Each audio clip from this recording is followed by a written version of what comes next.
Hey, I'm Blair Best. It's Wednesday here on The Story, and tonight, an update on an overnight women's shelter opening in Northwest Portland, just blocks away from a controversial city-run shelter that opened just last month. Plus, today in D.C., President Trump held a roundtable with conservative social media influencers talking about Antifa, and you can bet that Portland came up in that discussion.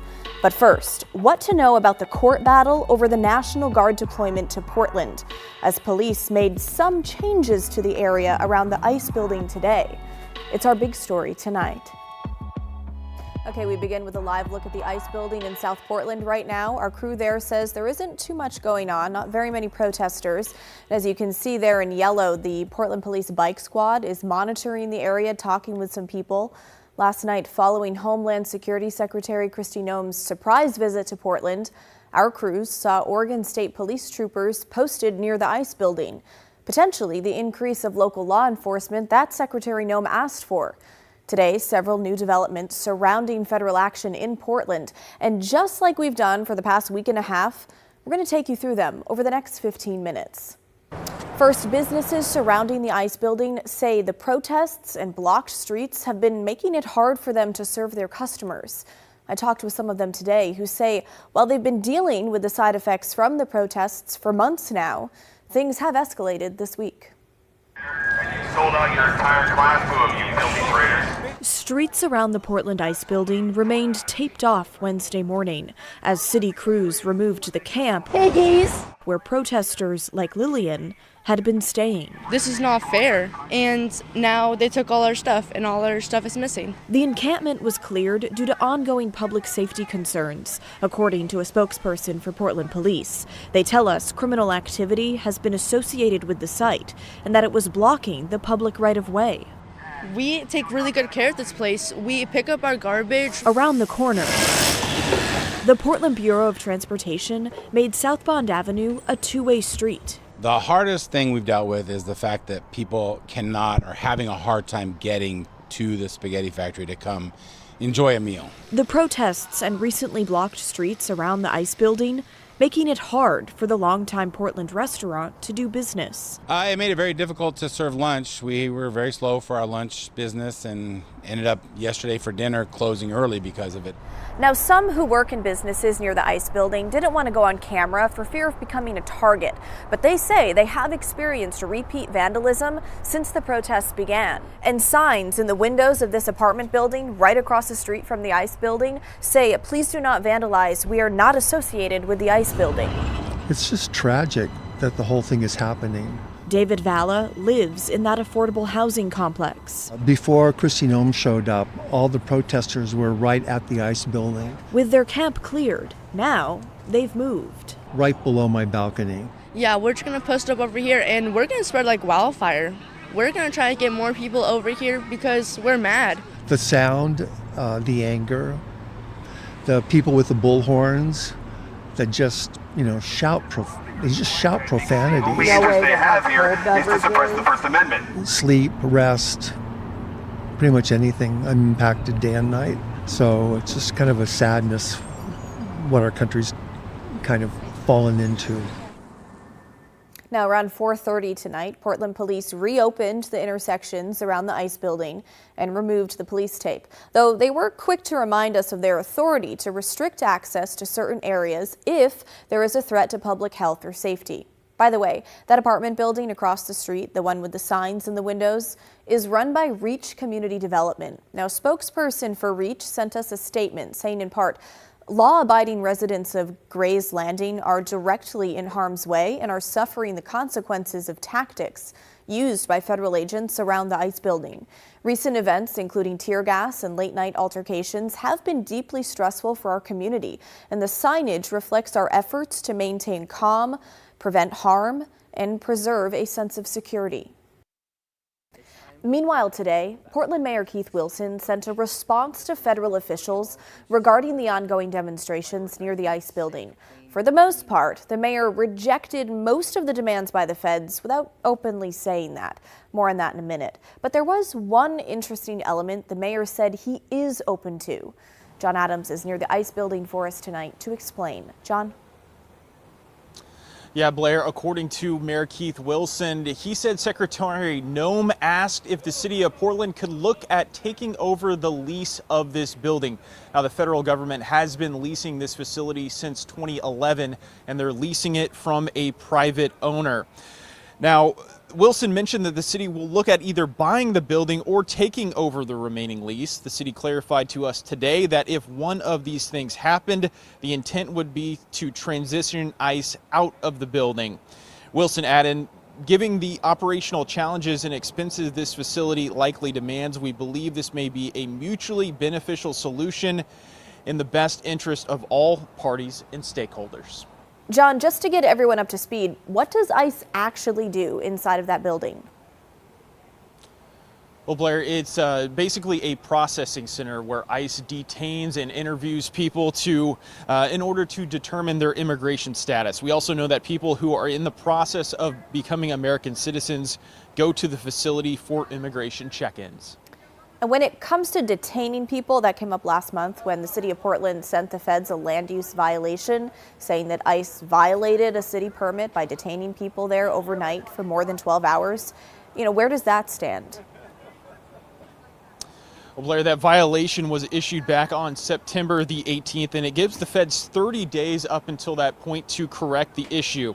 Now, if they don't correct it after 30 days, then there's a lengthy process that could, and I stress could, result in the city pulling the land use permit, but that possibility is still months away at this point. And considering what we've heard from Mayor Wilson today, the city could end up taking over the lease or the property itself before that point. Blair?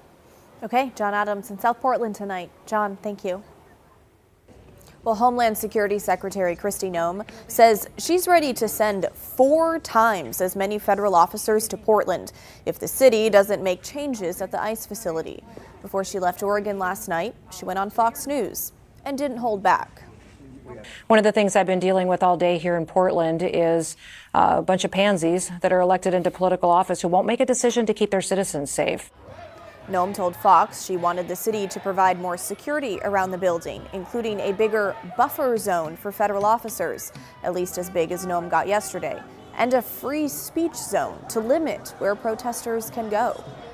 The chief asked if I wanted to meet with the mayor, and I said absolutely. Came back and just met with the mayor, and I'm so extremely disappointed. He's continuing to play politics, did not commit to any of those promises, and said that he'd give me an answer by tomorrow. And I'm hopeful that he will. What I told him is that if he did not follow through on some of these security measures for our officers, we were going to cover him up with more federal resources, and that we were going to send 4 times the amount of federal officers here so that the people of Portland could have some safety. They could have some security.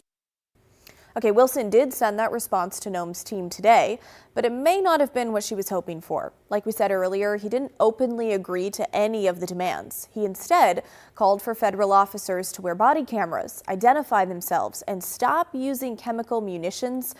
Writing, the actions of certain officers continue to be deeply disturbing to our community, and the lack of accountability and transparency for what appears to be unconstitutional behavior against individuals expressing their rights will only serve to deepen the divide between this facility and our community.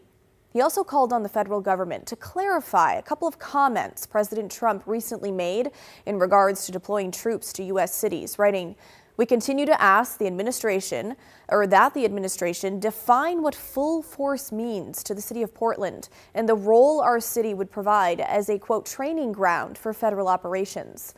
Noem told Fox News that city leadership cares more about protesters than residents. This mayor is going to wait until somebody gets violently hurt or killed. He's going to have blood on his hands because he sat around and thought too long, because he's too scared of the political ramifications of making a big decision to keep his city safe. That's my concern, is that you've got so many people here in Portland playing politics. They don't realize they're up against professional terrorists. Antifa affiliated individuals are outside this building right now shouting death to my law enforcement officers while the mayor drives home and probably has a fancy dinner tonight and goes to sleep in his cushy bed. It's just not acceptable, and I'm so glad that isn't going to continue to happen in President Trump's America. And today, Secretary Noem was part of a roundtable discussion in D.C. with President Trump, AG Pam Bondi, and conservative influencers who spent time on the ground in Portland. Their topic of discussion, Antifa. Secretary Noem's rhetoric on Portland from Fox News last night spilled into today when she accused Governor Tina Kotek and Mayor Keith Wilson of, quote, covering up terrorism on Portland streets. That's as President Trump threatened to jail elected officials, pointing specifically to Chicago, who oppose troop deployment in American cities. Of course, he also brought up the Rose City. And in Portland, Oregon, Antifa thugs have repeatedly attacked our offices and laid siege to federal property in an attempt to violently stop the execution of federal law. Everything we're doing is very lawful. What they're doing is not lawful. And what the governor and the mayor of, as an example, you could say of Portland, and you can say certainly of Chicago, it's not lawful what they're doing. They have to be very careful. The president also made a bit of an odd reference when talking about going after people who, quote, fund Antifa, saying he may currently eat meals with those people. He then followed that up with a tangent about types of stationery, appearing to point to that as evidence that members of Antifa are being paid. They have been very threatening to people, but we're going to be very threatening to them, far more threatening to them than they ever were with us, and that includes the people that fund them. Probably some of the people I know, some of the people I dine with, but if they do, they're in deep trouble. So we're going to be looking very strongly at the people that are funding these operations. When you see the signs, and they're all made out of a beautiful, beautiful paper, beautiful, nice, stiff, very expensive paper with beautiful wood handles, all the same color. They come from very expensive printing machines. These are not people that write out their signs in a basement that believe in something. These are paid anarchists. When it comes to the case in federal court regarding the deployment of the National Guard troops to Portland, there was an order today from the Ninth Circuit Court of Appeals ahead of tomorrow morning's hearing. Kyle Boshi joins us now. Kyle, did today's order change anything? Not really. It preserves the status quo. In essence, nothing will change prior to tomorrow's hearing before the Ninth Circuit. The Guard remains federalized under Title X designation and cannot, I repeat, cannot be deployed to Portland. Okay, so things staying the same for tonight at least. What can you tell us about tomorrow morning's hearing? So the hearing begins at 9 a.m. It will be remote and live streamed. It's a little bit different than a lot of hearings in that both sides will appear before a 3-judge panel. They'll be given 20 minutes each, not counting questions from the bench. The state of Oregon and city of Portland will likely make the argument that the deployment of troops is unlawful and unnecessary, while the federal government will maintain that the president was authorized to deploy troops, and also they are necessary to help protect the immigration building behind me. We should also note one late development. 17 conservative states filed a brief in support of the Trump administration this evening. That comes counter to a brief filed by 42 cities and counties around the country, many of them more liberal leaning, in support of the state of Oregon. So just like the last time in the lower court, these judges will either uphold the order blocking the National Guard deployment or throw it out and allow the troops to come to town? Right. We don't know what that ruling will look like or when it will come. It could come rather quickly after some discussion among that 3-judge panel, or we may have to wait for a written opinion for several days. We'll just have to watch and wait. Okay, Kyle Boshi staying on top of things for us tonight, again, despite all the chaos down there. Kyle, thank you. Also today, we finally heard from Oregon's lone Republican in Congress, Cliff Bentz, on the president's push to send troops to Portland and the ongoing government shutdown. Representative Bentz said sending the Guard to Portland is justified, blaming Portland police for not doing enough. The president had little choice when it came to calling up the National Guard because local law enforcement is incapable of protecting the people that are trying to carry out the federal work of immigration. They should be putting up barriers protecting ingress and egress to that building, and they should be setting up perhaps a free speech zone some distance away, and they should be trying to protect and enforce the noise ordinance that kicks in around 11 at night. But even Bentz told us he's made efforts to change the perception of Portland when he's in Eastern Oregon or D.C. it's been horribly sad to see the attitude of people back east toward Portland. And their attitude is that it's still a city in ruins, a city in shambles, a city that is lawless and filled with people on drugs and tents wherever you try to park. That's very sad. I also think I think it's mainly wrong, but it's this is what happens when you don't have law and order in your town. I'm very familiar with Portland, and I'm very, very sad that it's come to this condition. Very sad, but I'm glad it's getting better. And I try to tell people that when they talk about Portland, I go, it's not that way anymore. They're fighting their way out of the, what was it, 30 or 40% vacancy rate in downtown Portland. The sale of the big pink building for $40 million. I think it was worth $400 million at one time. I mean, come on. But at least things are changing for the better, I hope. Now, he also touched on the ongoing government shutdown, now on its 8th day. Ben said today it does not appear the government will reopen anytime soon. What they're telling me is that nothing is happening, like nothing. And so that does not bode well for this ending anytime soon, and that's bad news for America. Democrats are refusing to agree to the proposed funding plan, saying many people could lose health insurance coverage or see their premiums become unaffordable. Bent says the Democrats need to step up, saying this holdout is ineffective governance. If they want to discuss a complicated matter like that, then reopen the government so we can have those discussions without holding the military hostage, without holding the traffic control folks hostage. Bentz told us the current plan for federal funding only lasts until November 21st, so Democrats could focus on health care for the next month and a half and then force another shutdown if they don't get results they like, which he offered as a better alternative to the current shutdown. Time will tell.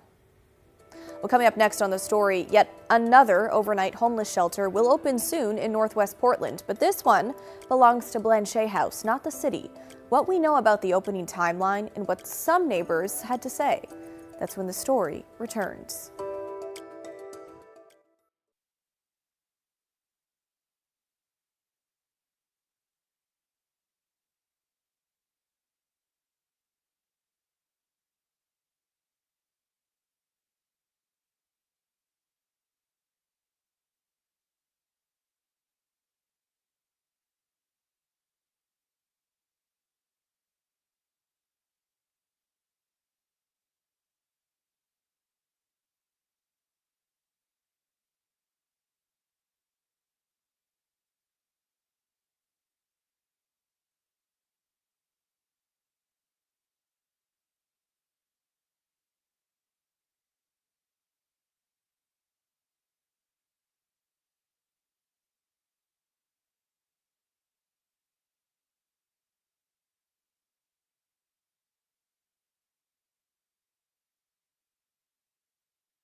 Well, a large fire erupted at a metal shredding plant at the Port of Vancouver last night. It continued into early this morning. Take a look at that. You may have smelled something odd as the wind brought the scent south to the Portland area. Now, this is at Pacific Coast Shredding, a metal recycling plant. By this afternoon, the fire was under control, but the giant pile of burnt scraps remain. Vancouver Fire says when metals are in a big pile like this one, they can produce its own heat source and start burning. The exact cause of this fire is still under investigation. More than 40 firefighters worked through the night trying to put out the flames. There was smoke still coming out and a fairly decent odor, so we just closed the windows and tried to keep any of the odors from coming inside. And it was like burning plastic is what it really smelled like. Metro Metals, which owns Pacific Coast Shredding, wrote in part that Metro Metals is cooperating fully with emergency and environmental agencies to monitor and mitigate any ongoing effects, and that their first priority is the safety of their employees, first responders, and the neighbors. Okay, tonight, a major development in Clackamas County on a case that we've covered for years. It now appears that Dr. David Farley, a Westland doctor accused of sexually abusing dozens of women and girls, has been criminally charged for the first time. According to a letter sent to Farley's former patients and obtained by KGW, a Clackamas County grand jury has indicted Farley on 11 felony sexual assault charges. Survivors have been fighting for years to bring him to justice. The prosecutors said they ran into, quote, significant legal and factual difficulties advancing the case and asked the Oregon Attorney General to look into it. That's what led to this indictment. The letter says Farley is set to be arraigned Friday. We'll be there, and we'll let you know what happens. Well, turning now to Portland, where a new overnight women's shelter in Northwest is one step closer to opening. Blanchet House hopes to open Bethany's Room by the end of the year, just a few blocks away from an overnight emergency shelter the city opened last month. Bethany's Room will have the capacity for 75 women in the Slabtown neighborhood, and it's worth noting this shelter is privately funded with $1.5 million coming from donors and the other $1.5 million coming from Blanchet House reserves. Celine Stevens spoke to people in the neighborhood this week who, believe it or not, were generally supportive of this project moving forward.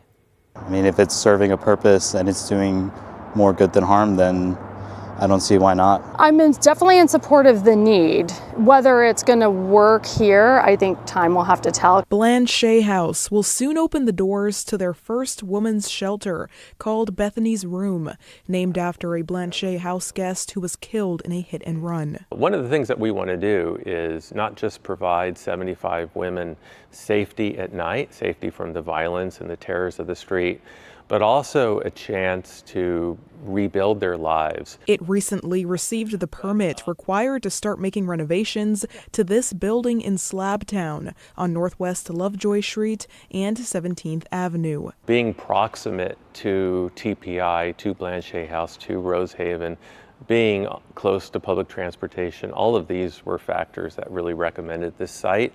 And the building's just perfect. Scott Kerman, the executive director of Blanchet House, showing us the shelter that's currently still in the works. And one of the great things about this space is that we just have a lot of room for people to store their belongings, bags and carts and strollers and whatever else that they might have. People will be allowed to start lining up in the parking lot an hour before intake begins, which is expected to be around 8 p.m.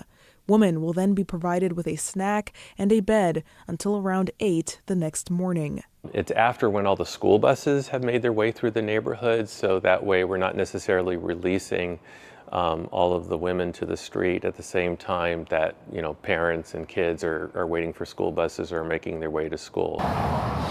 Herman says they held a neighborhood engagement event for this shelter and incorporated feedback they received into planning. Those I spoke with weren't too concerned. Do I want it right here? No, because I live a few blocks away. But in the big overall picture, yes, I do. I want a shelter for women. Bethany's Room is now aiming to open before the end of the year. We're told there will be security on site and the shelter will allow pets, but not children. We'll keep you posted on an exact opening date once that's confirmed in the coming months. And we have a programming note for you right after this.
Well, that is the end of our show, folks. Thanks so much for watching. The good stuff is coming your way next. And don't forget, everyone has a story to tell. A quick programming note, we will not have a show for you tomorrow night because the Seattle Kraken are opening their NHL season right here on KGW. So enjoy the game tomorrow night, and I'll see you right back here on Friday at 6:30.